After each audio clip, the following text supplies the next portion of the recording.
നമുക്ക്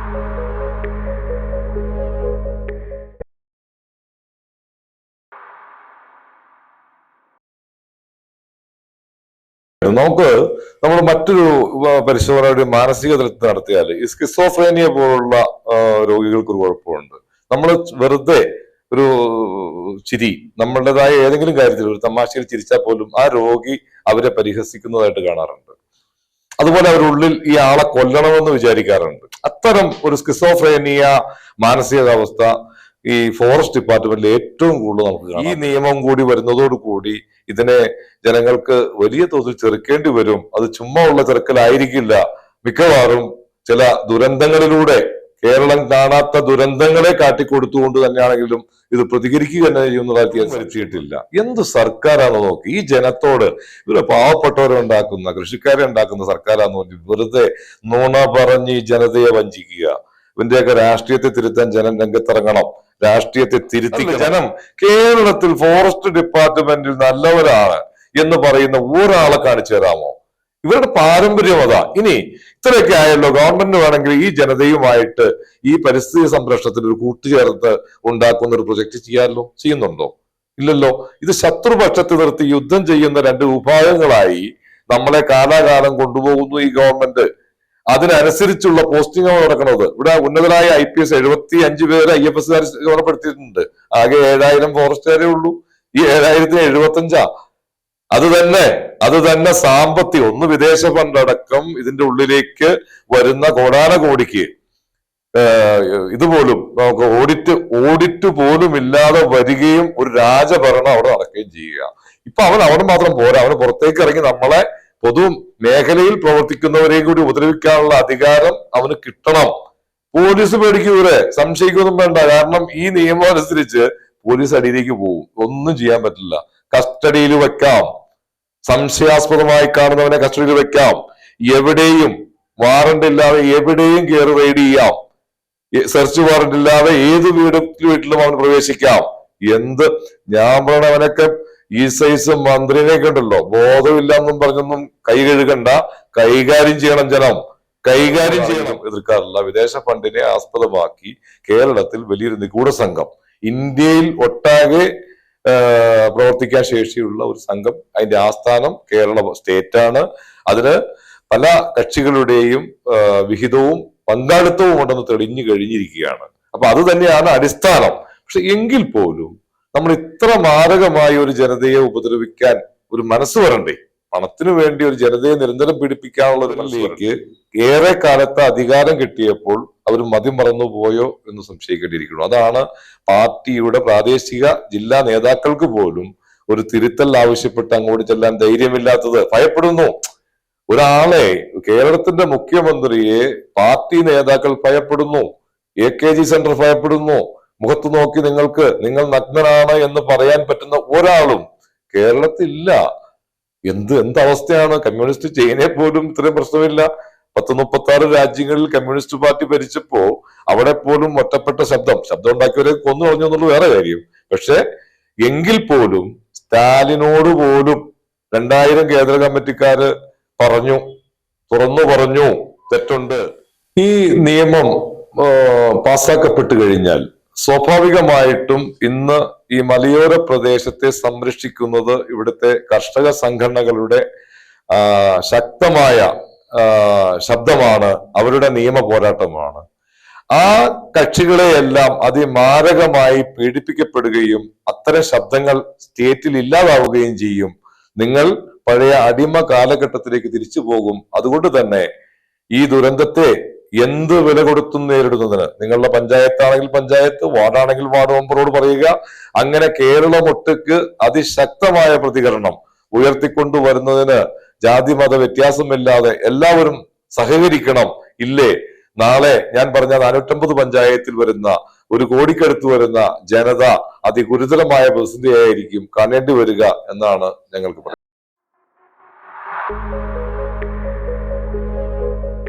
നമസ്കാരം, നേരിലേക്ക് സ്വാഗതം. കേരള വനനിയമം 1961 കേരള വനനിയമം ഭേദഗതി ചെയ്യുന്നതിന് മുന്നോടിയായിട്ടുള്ള ബില്ല്, അതിന്റെ കരട് ബില്ല് കഴിഞ്ഞ നവംബർ മാസം 1-ാം തീയതി പുറത്തിറങ്ങി. ആരും തന്നെ ഇത് വേണ്ട രീതിയിൽ ശ്രദ്ധിച്ചിട്ടില്ല. പോലീസിന് തുല്യമായ അവകാശങ്ങൾ വനം വകുപ്പിന് നൽകുന്ന വ്യവസ്ഥകൾ ഉൾക്കൊള്ളിച്ചുകൊണ്ടാണ് നിയമ ഭേദഗതിയാണ് ഈ നിയമത്തിലൂടെ 2024 ഭേദഗതി നിയമത്തിലൂടെ വരുന്നത്. യഥാർത്ഥത്തിൽ സംസ്ഥാനത്ത് ഒരു കാട്ടു പോലീസിനെ സൃഷ്ടിക്കാനുള്ള നടപടിക്രമങ്ങളുമായി ഒരു നിയമത്തിന്റെ ഒളിച്ചു കടത്തലാണ് ആരും അറിയാതെ സംസ്ഥാന സർക്കാർ നടപ്പാക്കാൻ ഉദ്ദേശിക്കുന്നത്. ഈ വിഷയമാണ് ഇന്ന് നേരിൽ പരിശോധിക്കുന്നത്. നേരിൽ ഇന്നത്തെ അതിജീവന പോരാട്ട വേദി ചെയർമാൻ റസാഖ് ചൂരവേ. നമസ്കാരം. റസാഖ്, ഈ 1961 കേരള വന നിയമത്തിന്റെ 63-ാം വകുപ്പിൽ പ്രധാനമായും എല്ലാ സെക്ഷനിലും തന്നെ പരിഷ്കാരങ്ങൾ കൊണ്ടുവന്നിട്ടുണ്ട്. പക്ഷെ നമുക്ക് എടുത്തു പറയാവുന്ന ഒരു സെക്ഷൻ 1961 വന നിയമത്തിന്റെ 63-ാം വകുപ്പ് സെക്ഷനിൽ അവിടെ കാര്യമായ ഒരു മാറ്റം വരുത്തുന്നു. അതായത് ഡ്യൂട്ടിക്ക് തടസ്സം നിൽക്കുന്ന ആളുകൾക്ക്, എക്സൈസിനാണെങ്കിൽ എക്സൈസിന്റെ, അല്ലെങ്കിൽ മറ്റു വകുപ്പുകൾക്കാണെങ്കിൽ പോലീസാണ് ഡ്യൂട്ടിക്ക് തടസ്സം നിന്ന് കഴിഞ്ഞാൽ അതിനെതിരെ നടപടി എടുക്കുന്നത്. ഇത് ഡ്യൂട്ടിക്ക് തടസ്സം നിൽക്കുന്ന ആളുകളെ കസ്റ്റഡിയിൽ എടുത്ത് അല്ലെങ്കിൽ അവനെ പിടിച്ചു വലിച്ച് കൊണ്ടുപോയി ലോക്കപ്പിൽ അന്യായ തുറങ്കിൽ അടയ്ക്കാൻ കഴിയുന്ന രീതിയിലേക്ക് നിയമം ഭേദഗതി ചെയ്യാൻ ഉദ്ദേശിക്കുന്നത്. അതിന്റെ കരടുവില്ലാണ് ഇറക്കിയത്. എങ്ങനെയാണ് ഈ വിഷയത്തെ അതിജീവന പോരാട്ട വേദി സമീപിക്കുന്നത്? ഇക്കാര്യത്തിൽ കഴിഞ്ഞ കുറച്ച് നാളുകളായി ഈ ഫോറസ്റ്റിന്റെ അതിനിഷ്ഠൂരമായ അക്രമത്തെ പ്രതിരോധിക്കുന്ന നിലയിലേക്ക് കേരളത്തിലെ കർഷക സംഘടനകൾ എത്തിയിട്ടുണ്ട്. അവരെ ലക്ഷ്യമിട്ടുകൊണ്ട് നടത്തുന്ന ഒരു കാരണം ഒന്ന്, വനം വകുപ്പ് ഉദ്യോഗസ്ഥരെ അങ്ങനെ ആരും തന്നെ അറ്റാക്ക് ചെയ്യുന്ന യഥേഷ്ടം കേസുകൾ കേരളത്തിൽ ഉണ്ടാകുന്നില്ല. മറ്റൊന്ന്, വനത്തിൽ പ്രവേശിക്കുന്നില്ല, സാധാരണക്കാരും വനത്തിൽ പ്രവേശിക്കുന്നില്ല. അങ്ങനെ ഒറ്റപ്പെട്ട ഏതെങ്കിലും കേസുണ്ടെങ്കിൽ ഇവർ ഈ കക്ഷികളെ കസ്റ്റഡി എടുക്കുകയും ഒരു 4 കൊല്ലത്തിനുള്ളിൽ മരിക്കത്തക്ക രീതിയിലുള്ള വളരെ മാരകമായ ഉൾപ്പരിക്കുകൾ ഏൽപ്പിച്ചു തന്നെ വിടാറുള്ളൂ. മറ്റൊന്ന്, മിക്കവാറും കൊന്നുകളഞ്ഞ ഒട്ടേറെ സംഭവങ്ങൾ കേരളത്തിലുണ്ട്. അപ്പോ ഇത്ര നീതിബോധമില്ലാതെ മനുഷ്യനോട് ഇടപെടുന്ന ഒരു നിഷ്ഠൂര പ്രവർത്തികൾ മാത്രം ചെയ്യുന്ന വകുപ്പായി കേരളത്തിൽ അധപ്പതിച്ച ഒരു വിഭാഗം ഇപ്പോ കർഷക സംഘടനകളടക്കമുള്ളവർ ഇത്തരം നിയമവിരുദ്ധതയെ ചോദ്യം ചെയ്യുകയും എതിർക്കുകയും ചെയ്യുന്ന സാഹചര്യത്തെ അതിജീവിക്കാൻ ആസൂത്രിതമായി കൊണ്ടുവന്നിരിക്കുന്ന നിയമമാണ് ഇപ്പോഴത്തെ ഈ ഫോറസ്റ്റ് അമെൻമെന്റ് ആക്ട്. ഈ കാര്യത്തിൽ സ്വാഭാവികമായിട്ടും ഈ പൊതുസമൂഹത്തിന് ഉണ്ടാക്കാൻ പോകുന്ന ഗുണത്തെയാണ് ഈ ഗവൺമെന്റും മുന്നോട്ട് വച്ചിരിക്കുന്നത്. ഇതിൻ്റെ അകത്ത് 1-2 കാര്യങ്ങളുള്ളത്. ചന്ദനം നടാൻ ജനങ്ങൾക്ക് അവകാശം നൽകുന്നു എന്നുള്ളത് ഇതിനെ മറയ്ക്കാനുള്ള ഒരു ഉപാധി മാത്രമാണ്. ആ ചന്ദനം നടാൻ അവസരം കൊടുക്കുമ്പോൾ പോലും സെക്ഷൻ 5 നോട്ടിഫിക്കേഷൻ വരുന്ന വില്ലേജുകളും നോട്ടിഫൈഡ് വില്ലേജുകളും ഒക്കെ ആയിട്ട് വരുന്ന ഏതാണ്ട് 150-200 വില്ലേജുകൾക്ക് അത് ബാധകമല്ല എന്ന കാര്യവും അതിൻ്റെ അകത്ത് വരുന്നുണ്ട്. അപ്പോ ചന്ദനം നടുക എന്നുള്ളതല്ല, ഈ സാമൂഹിക ഗുണത്തെ ചൂണ്ടി ഈ ജനതയ്ക്ക് നേരെ ഇന്നേ വരെ കേരളം കാണാത്ത തരത്തിലുള്ള അതിശക്തമായ കരിനിയമം നടപ്പാക്കി കൊണ്ടുവരുന്നതിനുള്ള ആസൂത്രിത പദ്ധതിയാണ് ഇപ്പോൾ ഈ നിയമ ഭേദഗതിയിലൂടെ കൊണ്ടുവന്നിരിക്കുന്നത്. ഈ 63-ാം വകുപ്പിലെ ഭേദഗതിയിലൂടെ, അതായത് ഡ്യൂട്ടിക്ക് തടസ്സം സൃഷ്ടിക്കുക, അങ്ങനെ നേരത്തെ വനം വകുപ്പിന് വനത്തിൽ വെച്ച് സാക്ഷികളില്ലാതെ കേസെടുക്കാൻ കഴിയുന്ന ഒരു സാഹചര്യം വനത്തിനുള്ളിൽ. ഇപ്പൊ സാധാരണ ഇപ്പൊ റസാഖ് തന്നെ പറയുന്നു, ഇപ്പൊ ആരും തന്നെ വനത്തിനുള്ളിൽ കയറിയുന്ന ഒഫൻസുകൾ തീരെ കുറഞ്ഞു. ഇപ്പോൾ അങ്ങനെയല്ല പറയുന്നത്, എവിടെ വേണമെങ്കിലും കയറി, അതായത് വനം വകുപ്പ് ഉദ്യോഗസ്ഥർക്ക് അവരുടെ ഡ്യൂട്ടിക്ക് തടസ്സപ്പെടുത്തേണ്ട, അവർക്ക് തോന്നിയാൽ മതി. അങ്ങനെ തോന്നിയാൽ പോലും അവരെ പിടിച്ചു കൊണ്ടുപോയി അന്യായ തുറങ്കിൽ അടയ്ക്കാൻ കഴിയുന്ന തരത്തിലുള്ള നിയമം. ആ നിയമം മാത്രമല്ല, നമുക്ക് ഇപ്പോൾ തന്നെ വനം വകുപ്പിന് അത്തരത്തിലൊരു അവകാശം ഇല്ലാതിരിക്കെ തന്നെ ഇപ്പൊ നമുക്കറിയാം, ആഗസ്റ്റ് 15-ന് നമ്മുടെ നേര്യമംഗലത്തു കൂടി കരിക്ക് വിൽക്കാൻ പോയ ഒരു ഓട്ടോറിക്ഷക്കാരനെ ആഗസ്റ്റ് 15-ന് 2 പേരെ പിടിച്ച് തുറങ്കിൽ അടച്ച ഒരു വനം വകുപ്പാണ് കേരളത്തിലെ വനം വകുപ്പ്. അതായത് ദേശീയപാതയിലൂടെ കരിക്ക് വണ്ടി പോയ കരിക്കുകാരൻ വനത്തിന് വനവിരുദ്ധ പ്രവർത്തനങ്ങൾ നടത്തി എന്ന പേരിലാണ് രണ്ടുപേരെ ഒരാഴ്ചയോളം അകത്താക്കിയത്. അങ്ങനെ ഒരു നിയമം നിൽക്കുമ്പോൾ ഈ നിയമത്തിന്റെ അപകടം എന്തായിരിക്കും? ഒന്ന്, വലിയൊരു അപകടകരമായ അവകാശം. നേരത്തെ പറഞ്ഞു പോലീസിന് തുല്യമല്ല. പോലീസിന് ഒരു പൗരനെ അറസ്റ്റ് ചെയ്യണം, കേസെടുക്കണമെങ്കിൽ തെളിവ് ആവശ്യമാണ്. ഇന്ത്യൻ തെളിവ് നിയമം ബാധകമല്ലാത്ത ഇന്ത്യയിലെ ഒരു ഏക ഡിപ്പാർട്ട്മെന്റാണ് ഫോറസ്റ്റ്. അപ്പൊ യാതൊരു തെളിവുകളും ഇല്ലാതെ ഒരു ഉദ്യോഗസ്ഥന്റെ ബോധ്യത്തിൽ നിന്നുകൊണ്ട് അദ്ദേഹത്തിന് ഏതൊരു പൗരനെയും അറസ്റ്റ് ചെയ്യാനുള്ള സാധ്യതയിലേക്ക് എത്തി എന്നുള്ളതാണ് ഈ നിയമത്തിന്റെ പ്രധാന പ്രശ്നം. മറ്റൊന്ന്, തടയുന്നത് മാത്രമല്ല പ്രശ്നം. വനം ടച്ച് ചെയ്ത് ഒഴുകുന്ന നദികൾ, 44 നദികളും വനം ടച്ച് ചെയ്താൽ ഒഴുകുന്നത്. അത്തരം നദികളിൽ മാലിന്യങ്ങൾ സംബന്ധിച്ച് ഏതെങ്കിലും തരത്തിലുള്ള പ്രതിപ്രവർത്തികൾ ശ്രദ്ധയിൽപ്പെട്ടാൽ അത്തരം ആളുകളെ, എന്ന് വെച്ചാൽ അടിമാലിയിൽ ഞാനിടുന്ന ഒരു പേപ്പർ പീസ് അവരുടെ പുഴയിൽ ചെന്നു എന്ന് ബോധ്യമുള്ള ഒരു ഉദ്യോഗസ്ഥന് കരിക്കിനേക്കാൾ മാരകമായ അധികാരാവകാശം ഈ നിയമത്തിൽ കൊടുത്തിരിക്കുന്നു എന്നുള്ളതാണ് മറ്റൊരു കാര്യം. പിന്നെ വന്യമൃഗങ്ങളെ ഭീഷണിപ്പെടുത്തുക, ഉപദ്രവിക്കുക. ഇപ്പൊ നിയമ ഭേദഗതിയിൽ കളിയാക്കുക എന്നൊരു പോയിന്റ് ഇട്ടിട്ടുണ്ട്. നിങ്ങൾ യാത്രാ മധ്യേ കുരങ്ങുകളെ കാണുമ്പോൾ ചിരിക്കാറുണ്ട്, ആക്ഷൻ കാണിക്കാറുണ്ട്. ആ ചിരിക്കുന്നത് ആ കുരങ്ങുകളെ കളിയാക്കുകയാണെന്ന് ഉദ്യോഗസ്ഥന് തോന്നിയാൽ കളിയാക്കലായി വേണമെങ്കിൽ വ്യാഖ്യാനിക്കാം. ആ ആളെയും അറസ്റ്റ് ചെയ്ത് ജയിലിലിടാം. ഇത് ഏത് നാടായത്? ഇത്ര ജനാധിപത്യപരമായി മാത്രം പോകേണ്ടുന്ന ലോകത്ത് തന്നെ ഏറ്റവും ജനാധിപത്യത്തെ ഏറ്റവും ഉയർത്തി കാണിക്കുന്ന ഒരു രാജ്യത്തിന്റെ ഒരു സ്റ്റേറ്റിൽ എന്ത് ഭരണകൂടമാണ്? ഫാസിസ്റ്റ് ഭരണകൂടമായി രൂപാന്തരപ്പെട്ടു ഈ ഇടത് ഗവൺമെന്റ് എന്നുള്ളതാണ് ഒന്നാമത്തെ പ്രശ്നം. മറ്റൊന്ന്, ഇവർ കാലാകാലങ്ങളായി പറയുന്നു ഞങ്ങൾക്ക് ഫോറസ്റ്റിൽ യാതൊരു അധികാരവുമില്ല, അത് ഉദ്യോഗസ്ഥരും കേന്ദ്രവുമായിട്ട് ചെയ്യുന്നതാ, ഞങ്ങൾ നിസ്സഹായരാണ്. ഈ വിജ്ഞാപനത്തിന്റെ അടിയിൽ ശശീന്ദ്രനാണ് വിജ്ഞാപനം ഇറക്കിയിരിക്കുന്നത്. ഈ വിജ്ഞാപനം ഇറക്കുന്നതിന് മുമ്പ് കേരളത്തിലെ മന്ത്രിസഭ ഈ കാര്യത്തിൽ ഈ ബില്ലിന് സമ്പൂർണ്ണ അംഗീകാരം നൽകിയിട്ടുണ്ട്. ഇന്നിപ്പോ കേരള കോൺഗ്രസ് മാണി വിഭാഗം ശക്തമായി രംഗത്ത് വന്നിട്ടുണ്ട്. അവരുടെ മന്ത്രിയല്ലേ റോഷി അഗസ്റ്റിൻ, അദ്ദേഹമല്ലേ ഇതിന്റെ അകത്ത് അംഗീകാരം കൊടുത്ത ഇടുക്കിയിൽ നിന്നുള്ള മന്ത്രി. അപ്പൊ അവർക്ക് രണ്ട് നിലപാടുണ്ടോ? ഭരിക്കാൻ പോകുന്ന മന്ത്രിക്ക് വേറൊരു അവകാശം കൊടുത്തേക്കണോ, ജനത്തിന് മുമ്പിൽ വേറെ അഭിനയം കാഴ്ച? ഈ പണി തന്നെയാ കേരളത്തിൽ നടക്കുന്നത്. നമ്മളെ നിഷ്ഠൂരമായി ഉപദ്രവിക്കുന്ന കരിനിയമങ്ങളെ കൊണ്ട് ഈ സർക്കാർ പല കാര്യങ്ങളിൽ, ഭൂനിയമങ്ങളടക്കം മൊത്തം എടുത്തോ, കരിനിയമങ്ങൾ മാത്രം ഇറക്കുന്ന സർക്കാരാണിത്. നിയമം നിർമ്മിക്കേണ്ടത് ജനങ്ങളാണ്. ആ ജനങ്ങളുടെ ഭാഗമായിട്ടാണ് നമ്മൾ ജനപ്രതിനിധികളെ നിയമസഭയിലേക്ക് വിടുന്നത്. ആ വിടുന്നവർ വഴി ഉണ്ടാക്കേണ്ട നിയമം ഇന്ന് കേരളത്തിൽ ഏതെങ്കിലും നിയമം ഉണ്ടാക്കുന്നുണ്ടോ? ഉദ്യോഗസ്ഥർ എഴുതി കൊടുക്കുന്നു, അവർ ചെയ്യുന്നു.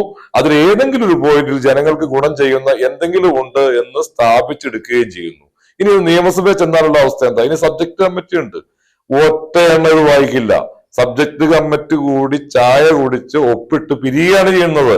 അടുത്ത സ്റ്റെപ്പ് നിയമസഭയില് ഒന്നുകൂടി പ്രതിപക്ഷം ബഹിഷ്കരിക്കും, ഏതെങ്കിലും കേസ് പറഞ്ഞ്. ഒന്നുകിൽ ഏതെങ്കിലും ADM ആത്മഹത്യ ചെയ്തിട്ടുണ്ടാവാം, അല്ലെങ്കിൽ അത്തരം സാമൂഹിക പ്രാധാന്യമില്ലാത്ത വിഷയങ്ങൾ വെച്ച് ബഹിഷ്കരിക്കുകയോ ഐക്യകണ്ഠേന പാസ്സാക്കുകയും ചെയ്യും. ഇതാണ് കേരളം ഇന്ന് നേരിടുന്ന അതിഗുരുതരമായ പ്രതിസന്ധി.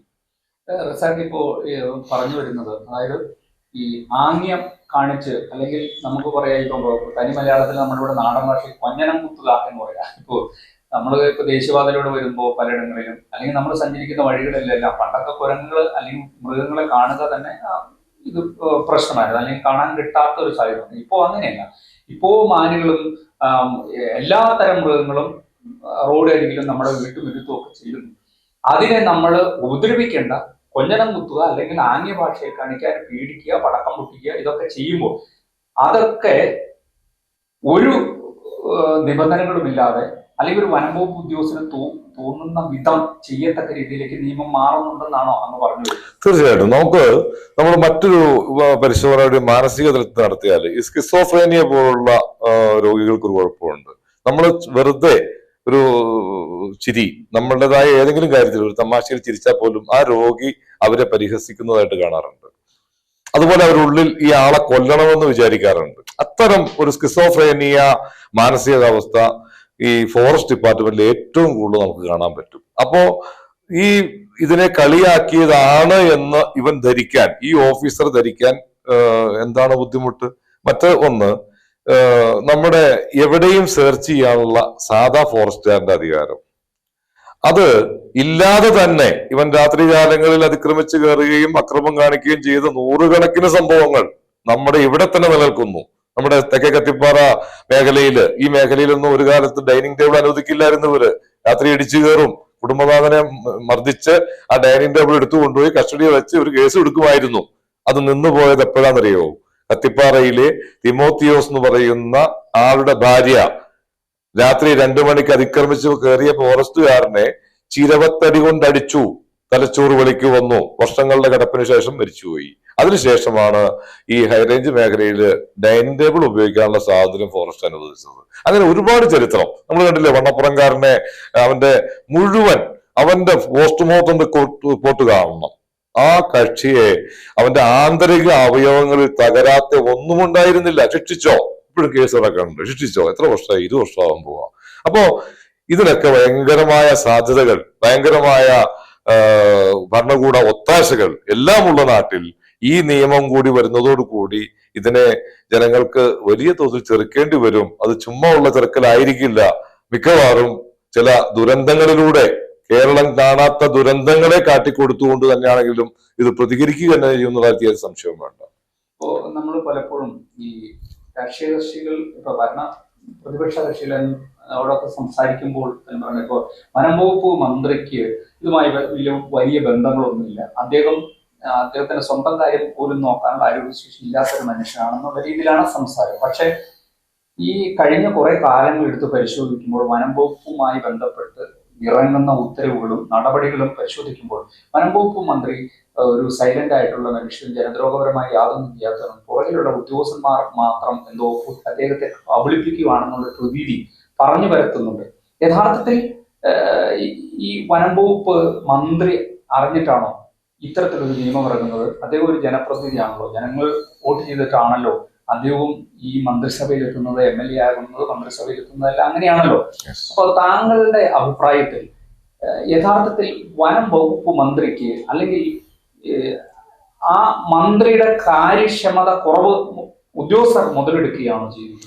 ഒരിക്കലും നമുക്കങ്ങനെ വിശ്വസിക്കാൻ പറ്റില്ല. ഇതേ ബില്ല് 2019 കൊണ്ടുവരികയും വിജ്ഞാപനം ഇറക്കുകയും പിൻവലിക്കുകയും ചെയ്തിട്ടുണ്ട്. ഇതിലും മാരകമായിരുന്നു. ചെറിയ വ്യത്യാസത്തോടു കൂടിയാണ് ഇപ്പൊ ഈ സാധനം ഇറക്കിയിരിക്കുന്നത്.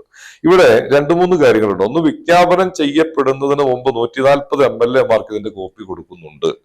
അപ്പൊ അവർ ഇതൊന്നും പരിശോധിക്കപ്പെടുന്നില്ലേ? അതിനുശേഷം മന്ത്രിസഭയിൽ ഈ സാധനം വിശദമായി ചർച്ച ചെയ്യപ്പെടുന്നുണ്ട്. ഈ മന്ത്രിമാർക്ക് ആർക്കും വിവരമില്ലേ? ഇവരെല്ലാം വഞ്ചിക്കപ്പെടുകയാണോ? ഇത്രയേറെ പൊട്ടന്മാരെയാണോ നമ്മൾ ഈ നിയമസഭയിലേക്കും നമ്മളുടെ ഈ 3.5 കോടിയുടെ ഭാവി നിർണ്ണയിക്കുന്ന അധികാര കേന്ദ്രത്തിലേക്ക് വിടുന്നത്? ഇതൊരു മാലിന്യം തള്ളുന്ന ഇടമായോ നമ്മുടെ നിയമസഭയും ഈ പറയുന്ന സെക്രട്ടേറിയറ്റും? നമ്മൾ ചിന്തിക്കണ്ടേ? ഇതെന്ത് രാഷ്ട്രീയമായത്? രാഷ്ട്രീയം എന്നുള്ളത് എന്താണ്? ഈ സമൂഹത്തിന് കൂടുതൽ ഉന്നതമായ തലങ്ങളിലേക്ക് കൊണ്ടുപോകുന്നതിനുള്ള വ്യക്തമായ ആസൂത്രണങ്ങളും അതിനനുസരിച്ചുള്ള നിയമങ്ങളും ഉണ്ടാക്കാനാ. ഇവിടെ ഇപ്പൊ എന്താണ് ഫോറസ്റ്റ് ആക്ട് മാറ്റേണ്ടുന്ന ആവശ്യമുണ്ട്. വളരെ ആഗ്രഹത്തോടെ ഇരിക്കുന്ന ലക്ഷക്കണക്കിന് ആൾക്കാർ ഇവിടെ ഉണ്ട്. 11,000 സംതിങ് കിലോമീറ്റർ നീളത്തിൽ വനത്തിൽ അതിര് പങ്കിടുന്നുണ്ട് ഇവിടുത്തെ ജനം. ആ ജനം 450ഓളം പഞ്ചായത്ത് പ്രദേശമുണ്ട് അതിൻ്റെ അകത്ത്. അപ്പൊ ലക്ഷക്കണക്കിന് ആൾക്കാർ അനുഭവിക്കുന്ന മാരകമായ നമ്മുടെ വന്യമൃഗം അവരുടെ കൃഷി ഇല്ലാതാക്കി, അവരുടെ മക്കൾക്ക് സ്കൂളിൽ പോകാൻ ധൈര്യമില്ലാതാക്കി, അങ്ങനെ ഒട്ടേറെ വേട്ട നടക്കണു. ആ സാധനം ഇറങ്ങുന്ന ഫോറസ്റ്റുകാരനെ, അത് തടയാനുള്ള ഉത്തരവാദിത്വമുള്ള ഫോറസ്റ്റുകാരന് എന്താണ് അത് ചെയ്തില്ലെങ്കിൽ സർക്കാരിന് ചെയ്യാൻ പറ്റുക? ഇനി ഈ നിയമത്തിൽ ഭേദഗതി വരുത്താത്ത ഒരു കാര്യമുണ്ട്. ഫോറസ്റ്റ് ഉദ്യോഗസ്ഥൻ അന്യായമായി ഒരാളെ കസ്റ്റഡി എടുത്ത് കൊണ്ടുപോയി ചോദ്യം ചെയ്താൽ ആ കക്ഷിക്ക് വ്യക്തമായ കേസിന്റെ അടിസ്ഥാനത്തിലല്ലാന്ന് ഞാൻ തെളിയിച്ചാൽ അവന് 100 രൂപ പിഴ, പഴയ 61 ഇട്ട പിഴ ഇന്നും ആവർത്തിച്ചിട്ടേ ഉള്ളൂ. തൊട്ടിട്ടില്ല. ഈ രാഷ്ട്രീയം കൊണ്ടുപോയി മർദ്ദിച്ച് മൃതപ്രായനാക്കി അല്ലെങ്കിൽ ആശുപത്രിയിൽ കിടന്നു, അവന് ആശുപത്രിയിൽ നിന്ന് വന്നു. ഇപ്പൊ പലപ്പോഴും അങ്ങനെ സംഭവിച്ചിട്ടുണ്ട്. പല ആളുകളെയും ക്രൂരമായി മർദ്ദിച്ചതിന് ശേഷം അവർ ആശുപത്രിയിൽ വരുന്നു. പിന്നെ ചിലപ്പോൾ 2-3 വർഷം ചിലപ്പോൾ ജീവിച്ചിരിക്കാൻ, മരിക്കും. പക്ഷെ ആ ഉദ്യോഗസ്ഥന് കിട്ടുന്ന ഒരു പിഴ എന്ന് പറയുന്നത് 100 രൂപയാണ്. അതിന് മാറ്റമില്ല. അതിനൊരു മാറ്റവും വരുത്തിയിട്ടില്ല. എന്ത് സർക്കാരാണോ നോക്കി ഈ ജനത്തോട് ഇവരെ പാവപ്പെട്ടവരെ ഉണ്ടാക്കുന്ന, കൃഷിക്കാരെ ഉണ്ടാക്കുന്ന സർക്കാരാന്ന് പറഞ്ഞ് വെറുതെ നുണ പറഞ്ഞ് ഈ ജനതയെ വഞ്ചിക്കുക. ഇവന്റെയൊക്കെ രാഷ്ട്രീയത്തെ തിരുത്താൻ ജനം രംഗത്തിറങ്ങണം, രാഷ്ട്രീയത്തെ തിരുത്തിക്കണം. അല്ലാതെ ഒരു കാരണവശാലും സ്വസ്ഥമായ ഒരു കേരളത്തെ നാളുകളിൽ കാണാൻ പറ്റില്ല എന്ന് തന്നെയാണ് അക്കാര്യത്തിൽ ഞങ്ങൾക്ക് പറയാനുള്ളത്. ഈ മാലിന്യവുമായിട്ട് ബന്ധപ്പെട്ട് മാലിന്യം പുഴകളിൽ ഇടുന്നത് ശരിയല്ല എന്നുള്ള അഭിപ്രായമാണ് നമുക്ക് എല്ലാവർക്കും ഉള്ളത്. മാലിന്യം പുഴകളിൽ ഇടുന്നത് കാരണം ജലം നമ്മളെല്ലാവരും ഉപയോഗിക്കുന്നതാണ്, നമുക്ക് കുടിക്കാൻ ഉപയോഗിക്കുന്നതാണ്, കൃഷിക്ക് ഉപയോഗിക്കുന്നതാണ്. എല്ലാ വിധത്തിലും ജലത്തെ നമ്മൾ സംരക്ഷിക്കേണ്ട. പക്ഷേ ഇവിടെ വനത്തിലൂടെ ഒഴുകുന്ന ആ നദികളിൽ ഉണ്ടാകുന്ന മാലിന്യം സംബന്ധിച്ച്, അല്ലെങ്കിൽ ഒരു സിഗരറ്റ് വലിക്കുന്ന ഒരാൾ ഒരു പാലത്തിന് മുകളിൽ നിന്ന് സിഗരറ്റ് വലിച്ചതിന് ശേഷം അതിനെ ആ സിഗരറ്റ് കുറ്റി പുഴയിലേക്ക് എറിഞ്ഞാൽ ഉണ്ടാകുന്ന ഭവിഷ്യത്തെ ഈ നിയമത്തിൽ എങ്ങനെ ബാധിക്കുന്നു? അതുപോലെ തന്നെ മത്സ്യബന്ധനത്തിന് പുഴയിലുള്ള മത്സ്യബന്ധനം നടത്തുന്ന ആളുകളുണ്ട്, അവരുടെ പ്രശ്നം. നമ്മുടെ 44 നദികളും വനത്തിൽ നിന്നാണ് ഉത്ഭവിക്കുന്നത്. അപ്പൊ ഈ നിയമം കേരളത്തിൽ എല്ലായിടത്തും ബാധകമാകും. ഇടനാടെന്നോ തീരപ്രദേശമെന്നോ അല്ലെ മലനാടെന്നോ മലയോര മേഖലയെന്നോ ഇതിന് വ്യത്യാസം വരുന്നില്ല. അപ്പോൾ ഇത് വിതയ്ക്കുന്ന ഒരു ദുരന്ത ഫലമുണ്ടല്ലോ, അത് എത്രമാത്രം ഗ്രാവിറ്റി ഉള്ളതാണ് പ്രസാദ്? നമുക്ക് ഇപ്പോ ഈ പറഞ്ഞ പോലെ മാലിന്യം എന്നുള്ളത് എന്തെന്നുള്ള അതിന്റെ ഡെഫിനേഷൻ എന്തെന്നുള്ള പ്രശ്നങ്ങളുണ്ട്. ഇപ്പൊ കരിക്ക് വിറ്റവനെ കരിക്കൊരു മാലിന്യമല്ല, പക്ഷെ അതിലെ ആ ഉപയോഗിച്ച സ്ട്രോ നാഷണൽ ഹൈവേയുടെ സൈഡിൽ ആ കരിക്കിന്റെ വേസ്റ്റിനോടൊപ്പം ഈ സ്ട്രോ ഇടുകയും സാധാരണ വൈകുന്നേരങ്ങളിൽ ഇദ്ദേഹം കൊണ്ടുപോവുകയും ചെയ്യുന്നത്. പക്ഷെ ഈ ഫോറസ്റ്റ് ഉദ്യോഗസ്ഥൻ വന്നപ്പോൾ ഈ സ്ട്രോയിൽ പിടിച്ചു, ഇത് പ്ലാസ്റ്റിക് മാലിന്യമാണ്, ഇത് നിങ്ങൾ വനത്തിൽ ഇട്ടു, ഇടാത്ത സാധനം ഇട്ടു എന്നാക്കി. തെളിവ് വേണ്ടല്ലോ. ഇന്ത്യൻ തെളിവ് ഫോറസ്റ്റ് ബാധകമല്ല. ഇവരെ സംബന്ധിച്ച് ഇവർക്കൊരു മാനസിക വികാസം വന്ന നീതിബോധമുള്ള ആളുകളാണെങ്കിൽ നിയമം എന്തും ഉണ്ടാക്കിക്കോട്ടെ, അവരെ ആ മനുഷ്യത്വം കാണിക്കും. ഇവരങ്ങനെ അല്ലെന്ന്, ഇവരുടെ ചരിത്രം അതല്ല. അല്ല, ജനം കേരളത്തിൽ ഫോറസ്റ്റ് ഡിപ്പാർട്ട്മെന്റിൽ നല്ലവരാണ് എന്ന് പറയുന്ന ഒരാളെ കാണിച്ചു തരാമോ? ഇവരുടെ പാരമ്പര്യം അതാ. ഇനി ഇത്രയൊക്കെ ആയല്ലോ, ഗവൺമെന്റ് വേണമെങ്കിൽ ഈ ജനതയുമായിട്ട് ഈ പരിസ്ഥിതി സംരക്ഷണത്തിന് ഒരു കൂട്ടുചേർത്ത് ഉണ്ടാക്കുന്ന ഒരു പ്രൊജക്ട് ചെയ്യാമല്ലോ. ചെയ്യുന്നുണ്ടോ? ഇല്ലല്ലോ. ഇത് ശത്രുപക്ഷത്ത് നിർത്തി യുദ്ധം ചെയ്യുന്ന രണ്ട് വിഭാഗങ്ങളായി നമ്മളെ കാലാകാലം കൊണ്ടുപോകുന്നു ഈ ഗവൺമെന്റ്. അതിനനുസരിച്ചുള്ള പോസ്റ്റിംഗാണ് നടക്കുന്നത്. ഇവിടെ ഉന്നതരായ IPS 75 പേര് IFS ചുമതലപ്പെടുത്തിയിട്ടുണ്ട്. ആകെ 7000 ഫോറസ്റ്റുകാരേ ഉള്ളൂ. ഈ 7000ത്തിന് 75 അത് തന്നെ സാമ്പത്തികം, ഒന്ന് വിദേശ ഫണ്ട് അടക്കം ഇതിന്റെ ഉള്ളിലേക്ക് വരുന്ന കോടാനകോടിക്ക് ഇതുപോലും നമുക്ക് ഓഡിറ്റ് പോലും ഇല്ലാതെ വരികയും ഒരു രാജഭരണം അവിടെ നടക്കുകയും ചെയ്യുക. ഇപ്പൊ അവൻ അവിടെ മാത്രം പോരാ, അവന് പുറത്തേക്ക് ഇറങ്ങി നമ്മളെ പൊതു മേഖലയിൽ പ്രവർത്തിക്കുന്നവരെയും കൂടി ഉപദ്രവിക്കാനുള്ള അധികാരം അവന് കിട്ടണം. പോലീസ് പേടിക്കൂരെ, സംശയിക്കൊന്നും വേണ്ട. കാരണം ഈ നിയമം അനുസരിച്ച് പോലീസ് അടിയിലേക്ക് പോകും, ഒന്നും ചെയ്യാൻ പറ്റില്ല. കസ്റ്റഡിയിൽ വെക്കാം, സംശയാസ്പദമായി കാണുന്നവനെ കസ്റ്റഡിയിൽ വെക്കാം, എവിടെയും വാറണ്ട് ഇല്ലാതെ എവിടെയും കയറി റെയ്ഡ് ചെയ്യാം, സെർച്ച് വാറണ്ട് ഇല്ലാതെ ഏത് വീട്ടിലും അവൻ പ്രവേശിക്കാം. ഞാൻ പറഞ്ഞവനൊക്കെ ഈ സൈസ് മന്ത്രിനെയൊക്കെ ഉണ്ടല്ലോ, ബോധമില്ലെന്നും പറഞ്ഞൊന്നും കൈ കഴുകണ്ട, കൈകാര്യം ചെയ്യണം. ജനം കൈകാര്യം ചെയ്യണം. അല്ല നമ്മൾ ഈ ഫോറസ്റ്റ് ഉദ്യോഗസ്ഥരെ അല്ലെങ്കിൽ മറ്റുള്ളവരെ എത്തി കയറിയിട്ട് കാര്യമില്ല. അത്രയ്ക്ക് മോശം നിലവാരത്തിലാണ് ഇന്ന് കേരളത്തിൽ ഭരിക്കുന്ന മന്ത്രിമാരടക്കമുള്ളവർ പോകുന്നത്. ഒരു ശശി മന്ത്രി ഒന്നും ഇതിന്റെ അകത്ത് ഒറ്റയ്ക്ക് കുറ്റവാളിയല്ല. ഈ ഇരിക്കുന്ന സകലവനും ഈ കാര്യത്തിൽ സമാധാനം പറയേണ്ടി വരും ഈ സമൂഹത്തോടെ എന്നാണ് ഞങ്ങൾക്ക് പറയാനുള്ളത്. ഇത് ഈ നിയമത്തിന്റെ ഒരു ദുരവസ്ഥ, അത് ഇപ്പൊ പോലീസിന്റെ അധികാരത്തെ കവരുന്നു. മാത്രമല്ല ഈ ആർട്ടിക്കിൾ, ഇപ്പൊ ഇന്ത്യൻ ഭരണഘടനയുടെ ആർട്ടിക്കിൾ 21 നമുക്ക് മൗലിക അവകാശമാണ്. നമുക്ക് സഞ്ചരിക്കാനുള്ള സ്വാതന്ത്ര്യം, അതുമായി ബന്ധപ്പെട്ട നമുക്ക് ഏത് മതം സ്വീകരിക്കാനുള്ള സ്വാതന്ത്ര്യം, അത്തരത്തിലുള്ള കുറെ അവകാശങ്ങളാണ് ആർട്ടിക്കിൾ 21. യഥാർത്ഥത്തിൽ ആർട്ടിക്കിൾ 21ന്റെ ഒരു ലംഘനം ഈ നിയമത്തിലൂടെ കേരളത്തിൽ വന്നു ചേരുമോ? നമുക്ക് ഭരണഘടനയുമായി ബന്ധപ്പെട്ട് പല ലംഘനങ്ങളും, മൗലിക അവകാശ ലംഘനം അടക്കം, നമ്മുടെ ജന്മാവകാശ ലംഘനം അടക്കം പല നിയമങ്ങളും ഈ അടുത്ത കാലത്ത് ഞാൻ ചൂണ്ടിക്കാണിച്ചു തരാം. നിങ്ങളെടുത്തോ, പിണറായി സർക്കാർ ഉണ്ടാക്കിയ ഓരോ നിയമവും എടുത്തോ, അതിൽ ഈ പറയുന്ന ഭരണഘടനയെ വെല്ലുവിളിക്കുന്ന പല ഘടകങ്ങളും ഭൂപതിവ് ഭേദഗതി നിയമത്തിൽ പോലും നിലനിർത്തിയിട്ടുണ്ട്. ഇവര് ഭരണഘടനയെ കുറിച്ച് വാതോരാതെ സംസാരിക്കും, പക്ഷെ ഭരണഘടന വായിക്കില്ല. ഇനി വായിച്ചു എന്നിരിക്കട്ടെ, ഒരാളുടെ മാനസിക നില ഇതിനകത്ത് പ്രശ്നമാണ്. ഒരു കൊടിയ കുറ്റവാളിയെ സംബന്ധിച്ച് ഈ പറയുന്ന ധാർമ്മികതയൊന്നും അവൻ വായിച്ചു എന്ന് വിചാരിച്ച് അവൻ അതിലേക്ക് വന്നോണമെന്നില്ല. അപ്പൊ മാനസികമായ വികാസം ഇതിന് ഒരു വലിയ അനിവാര്യ ഘടകമാണ്. ഈ ഭരണഘടനയെ സംബന്ധിച്ച് പലപ്പോഴും കേന്ദ്രത്തെ കുറ്റം പറയാൻ ഉപയോഗിക്കുന്ന ഒരു ആയുധമല്ലാതെ ഭരണഘടനാ സംരക്ഷണ വാരാചരണം നടത്തുക. അത് CPIയുടെ സ്ഥിരം പരിപാടി. പോസ്റ്റ് ഓഫീസിലേക്ക് പരിപാടി നടത്തുക, ഭരണഘടന സംരക്ഷിക്കാൻ വേണ്ടി കേരള ഒട്ടുക നടക്കുക. ഭരണഘടനയുടെ 2 പേജെങ്കിലും വായിച്ച ഒരു നേതാവും ഈ പാർട്ടിയിൽ ഉണ്ടാവാൻ സാധ്യതയില്ലെന്ന് ഞാൻ മനസ്സിലാക്കുന്നത്. ഇനി വായിച്ചിട്ട് മാത്രം കാര്യമില്ല. മാനസികാവസ്ഥ ഒരു ക്രിമിനൽ മനോഭാവത്തിലാണെങ്കിൽ ഒരു ജനതയോട് ഒരിക്കലും ഒരു കൂറും തോന്നില്ല. മാനവികതയിലേക്ക് മനസ്സെത്തുന്ന തലത്തിലേക്ക് എത്തുമ്പോഴേ ഒരാൾക്ക് ഇത്തരം കാര്യങ്ങളുടെ ദോഷഫലങ്ങൾ തിരിച്ചറിയാൻ കഴിയൂ. അത് കഴിയാത്ത കാലമായിരുന്നു രാജഭരണകാലത്തിന് നമ്മുടെ ബാക്കിലേക്കുള്ള നമ്മുടെ ചരിത്ര കാലഘട്ടങ്ങൾ. അതുകൊണ്ടാണ് ഇവിടെ വലിയ തോതിലുള്ള അടിമത്തം 7000 കൊല്ലം നിലനിന്നു പോയത് എന്നാണ് അക്കാര്യത്തിൽ പറയാനുള്ളത്. ഇപ്പോ ഈ പല നിയമങ്ങൾ ഇപ്പോ ഈ പിണറായി സർക്കാർ അധികാരമേറ്റതിനു ശേഷം ഒരിക്കലും ഒരു ഇടതുപക്ഷ സർക്കാരിൽ നിന്നും ഉണ്ടാകാത്ത രീതിയിലുള്ള ഭൂമിയുമായി ബന്ധപ്പെട്ട കർഷകരുമായി ബന്ധപ്പെട്ടുള്ള വിഷയങ്ങളിൽ വലിയ നിഷേധാത്മക നിലപാടെന്നുള്ള ആരോപണം ഇതിനോടകം ഉയർന്നു വരുന്നു. പ്രത്യേകിച്ച് 64 ഭൂപതിവ് ചട്ടം ഭേദഗതി ചെയ്യുന്നത് ഉൾപ്പെടെ, അല്ലെങ്കിൽ ഭൂമിയുമായി ബന്ധപ്പെട്ട, മലയോരവുമായി ബന്ധപ്പെട്ട, വനവുമായി ബന്ധപ്പെട്ട വിഷയങ്ങളിൽ ജനദ്രോഹപരമായ, ജനത്തെ ഇരകളാക്കി മാറ്റുന്ന ഒരു പ്രവർത്തനത്തിലേക്ക് ഗവൺമെന്റ് മാറുന്നു. ഈ ഗവൺമെന്റിന്റെ ലക്ഷ്യം എന്താണ്? ജനത്തെ ദ്രോഹിച്ചുകൊണ്ട് ഇത്രമാത്രം എതിർപ്പുണ്ടാകുമെന്നും അറിഞ്ഞുകൊണ്ട് എന്തുകൊണ്ടാണ് ഇത്തരം നിയമങ്ങൾ തുടർച്ചയായി ഉണ്ടാക്കിക്കൊണ്ടിരിക്കുന്നത്? ഇതിൽ മറ്റെന്തെങ്കിലും ലക്ഷ്യം ഇതിനേക്കാളും വലുത്? ജനത്തെ വേണ്ട എന്ന് വെക്കുന്നു, ജനത്തെ ദ്രോഹിക്കുന്നു, ജനത്തെ ഇരകളാക്കുന്നു. അങ്ങനെ ഇരകളാക്കുമ്പോൾ ഇതിനേക്കാളും വലുത് എന്തെങ്കിലും അവരുടെ ഒരു നേട്ടം കാണണമല്ലോ. ആ നേട്ടം എന്താണെന്ന് നമുക്ക് മനസ്സിലാക്കാൻ കഴിയും. നമ്മുടെ സാമാന്യ ബുദ്ധിക്ക് ഒരു തിരിച്ചറിവ് വരുന്നില്ല. കാരണം ഇപ്പൊ ഈ വന ഭേദഗതി നിയമം അടക്കമുള്ള ഇവിടെ കൊണ്ടുവന്ന മാരകമായ നിയമങ്ങൾക്ക് പിന്നിൽ നമ്മൾ നേരത്തെ ആരോപിച്ച വിദേശ ഫണ്ട് എന്നുള്ള അടിസ്ഥാനം ഇപ്പൊ ഓൾറെഡി സ്ഥിരീകരിക്കപ്പെട്ടു കഴിഞ്ഞു. ആർക്കും സംശയമില്ല. ആരിപ്പോ പാർട്ടിക്കാർ പോലാണെങ്കിലും എതിർക്കാറില്ല. വിദേശ ഫണ്ടിനെ ആസ്പദമാക്കി കേരളത്തിൽ വലിയൊരു നിഗൂഢ സംഘം, ഇന്ത്യയിൽ ഒട്ടാകെ പ്രവർത്തിക്കാൻ ശേഷിയുള്ള ഒരു സംഘം, അതിന്റെ ആസ്ഥാനം കേരള സ്റ്റേറ്റാണ്.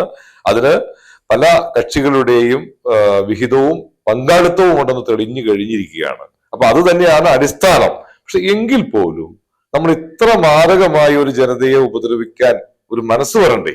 പണത്തിനു വേണ്ടി ഒരു ജനതയെ നിരന്തരം പീഡിപ്പിക്കാനുള്ള ഒരു മനസ്സ് വരണ്ടേ? അതിന്റെ അടിസ്ഥാനം എന്താന്ന് മനസ്സിലാവുന്നില്ല. ഒന്ന്, കമ്മ്യൂണിസ്റ്റ് പാർട്ടിക്ക് ജനാധിപത്യത്തിൽ അവർ വിശ്വസിക്കുന്നില്ല.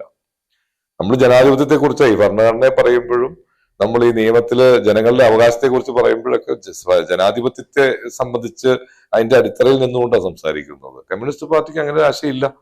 ആ ആശയമില്ലാത്തവരിലേക്ക് ഏറെ കാലത്ത് അധികാരം കിട്ടിയപ്പോൾ അവർ മതി മറന്നു പോയോ എന്ന് സംശയിക്കേണ്ടിയിരിക്കുന്നു. അതാണ് പാർട്ടിയുടെ പ്രാദേശിക ജില്ലാ നേതാക്കൾക്ക് പോലും ഒരു തിരുത്തൽ ആവശ്യപ്പെട്ട് അങ്ങോട്ട് ചെല്ലാൻ ധൈര്യമില്ലാത്തത്. ഭയപ്പെടുന്നു.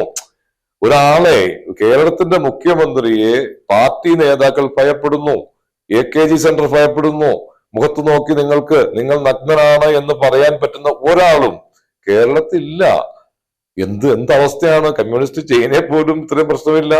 36 രാജ്യങ്ങളിൽ കമ്മ്യൂണിസ്റ്റ് പാർട്ടി ഭരിച്ചപ്പോ അവിടെ പോലും ഒറ്റപ്പെട്ട ശബ്ദം ഉണ്ടാക്കിയവരെ കൊന്നു കളഞ്ഞു എന്നുള്ള വേറെ കാര്യം. പക്ഷെ എങ്കിൽ പോലും സ്റ്റാലിനോട് പോലും 2000 കേന്ദ്ര കമ്മിറ്റിക്കാര് തുറന്നു പറഞ്ഞു തെറ്റുണ്ട്. 3 വർഷം കഴിഞ്ഞപ്പോ ഈ 2000 പേരും ഉണ്ടായില്ല. അത് വേറെ ചരിത്രം. പക്ഷെ പറയാൻ സന്നദ്ധരായവരുണ്ടായി. കേരളത്തിൽ അങ്ങനെ ഉണ്ടോ? നമുക്ക് തോന്നുന്നില്ല. നമ്മളുടെ ഇതുവരെയുള്ള അനുഭവം വെച്ച് അങ്ങനെ തുറന്ന് ഇത് പറയാനും ഈ രാജ്യത്ത് വലിയ പ്രതിസന്ധി സൃഷ്ടിക്കുന്നുണ്ടെന്ന് പറയാനൊന്നും ആരുമില്ല എന്ന ഒരു ധാരണയാണുള്ളത്. മറ്റൊന്ന്, ഇപ്പൊ വനം മന്ത്രി ശശീന്ദ്രന് ഒരു ചാർജും ഇല്ല. അമ്മാവനാ.